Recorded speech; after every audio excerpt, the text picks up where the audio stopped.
All right. So, welcome. Well, welcome back. My name is Sharifa, and this is the New Year Review, where we talk about books, we talk about planning, we talk about creative journaling, and everything in between. If you're new here, do me a favor, click the subscribe, like, and share this video if you think you have a friend who will like this content. But today, I come to you with my I Am American series. And I want to share with you in the month of April to talk about the environment. I have my windows open, I have the shades open, and I'm feeling the buzz to be in my garden. So I have I don't have a stack of book selections for you. I said I would take it two or maybe one book at a time this month because it is getting nice outside. So I don't want to kind of push the limit on the recommendations. But I do have a couple of books that I do want to recommend to you. So the month of April, we celebrate Earth Day. Earth Day is, I think, that's my cat right here. Earth Day is April the 22nd. So hopefully this video will be up by then. I'm hoping. But if you see this video any time of the year, it would be good to learn about our environment and how we can contribute to it. One book I started reading, and I want to say is 72 Reasons to be vegan. And so this is not the book that I'm reviewing. However, it does talk about, being a steward to the environment in terms of controlling our waste. And allowing to the things that naturally take place. um, it's a book, 72 Reasons, and the chapters are very short. I may show it to you, but for today, I did show it. It was in one of my book hauls, and I think I will put the book haul in the cards. I had went on a book haul for, it was like a bargain book haul. So I'll put it in the cards or whichever one. I will put it in the cards and you can have a time to look at it when you have time. And so that's that. But the books that I'm going to bring to you today are two books that I decided to share. And let me put my specs on because I promise you I can't see a thing without them. So one book, you have to excuse me. This is actually, we're in April, and so you may hear a lawnmower here and there. So, yeah, please don't pay attention to what's going on in the background. But one book that I decided to grab is this book called Beyond Words: What Animals Feel and Think. And I know it has a lot to do with animals in the environment and how they think and how they feel. I felt like this was a really good recommendation for us who like to be out in nature and try to understand, what I'm a cat owner, I'm a pet owner, how our animals feel and how they expect, I guess they have, like certain expectations that we have as humans, right? They want to be loved, they want to be cherished, they want to be doted on, and they want to be respected. They definitely want to be respected. Um, so yeah, Carl Safina, a good book to recommend. And so on the picture, it has elephants, but there are, he goes into this journey of the behavior of animals in particular, how they can be jealous, how they are intelligent, and have specific species, respond and react, and how they create community. So I thought that this was a good one to recommend for April. And so, yeah, I got this one. I always like, if I can remember where I got the book, I will always tell you guys. But more than likely, I got this one because I don't remember purchasing it. I probably got this out of a free men's library a couple of years ago.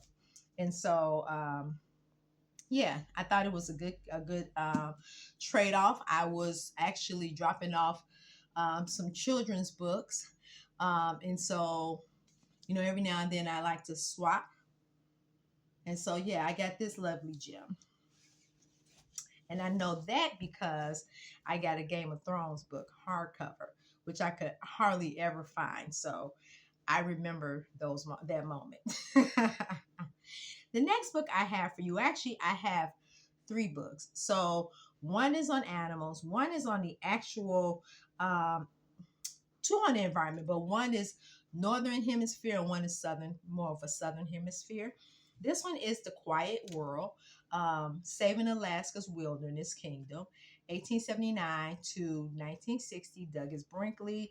I think I mentioned this in one of my book hauls. I have not read this one yet, but it just talks about the ecosystem and how human interaction, if we're constantly going into these isolated natural spaces where we're not supposed to be, like our footprints are not supposed to be there, how we are endangering the animals. And so, yeah, it's just Douglas Brinkley. He is known for writing books on, I want to say Roosevelt, because I have more books from Brinkley, but he is a really good storyteller. And I think his area of expertise is nature, because he liked to write a lot about nature. And I think that's how Roosevelt was the subject of one of his books. Um, yeah, so this is a good recommendation for those of you who are curious about our northern borders in the world, and why it's important for us to, you know, have sacred spaces for the environment. So give me one moment. I'm going to go ahead and grab my third book because I'm actually in the process of reading this one right now for April. So I'm going to share with you. Give me one moment. Last but not least, I have Fighting the Mother Tree, Discovering the Wisdom of the Forest, Susan Simrad. And I pulled this book not for just this month, but I was looking for books to talk about in this particular series for April. And so I pulled this one. I got this one a couple of years ago at a small bookshop in Michigan. I forgot the name of the city. But yeah, it was in a small town in Michigan, in the United States. And so um, I've had this for a couple of years and I'm finally just pulling it off my shelf. I've done quite a few book hauls this year. And a lot of my book hauls, they have been discounted book hauls from like Dollar Tree, thrift books. So I do have a budget that I never go over like a certain amount per month, per visit. And so I'm very mindful of that. But then I also decided, because my long term goal is to build my library of books and subjects that I'm interested in. So these are not books that I'll be switching out really quick. But at the same time, I do also need to be mindful of my processes and having somewhere to store them. But not only that, taking actual time out to read them. So, in saying that, um, April, I will not be buying any books. And I know there are a lot of books that I'm looking forward to getting for these next coming months. But April, I'm very much taking a sabbatical on books because of the environment. And there are a lot of things that I am learning about myself in terms of, how we contribute to the footprints of the earth. So that is my environmental goal, is to either recycle a book, not do any book shopping, because I really don't need any books right now, even though I am cultivating my library. I could take a break from that because it's a long-term goal. But also, to actually give away some books to friends and family and in the free library, books that I will probably never read or get to. So yeah, those are some of my goals in terms of my environmental goals. So in saying that, do you have any environmental goals for this year, for this month, for today? I mean, how are we contributing to the earth? How are you, contributing to this great earth? And so, how do you want your footprint to look? All right. So, in saying that, these are the recommendations that I have for this video, and hopefully, you'll come back for the next video. I think the next video,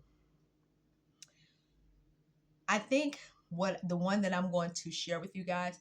No, I'm just joking. I don't know what the next video is going to be. But I do have some ideas brewing. So come back. I will see you later, fam. Bye bye.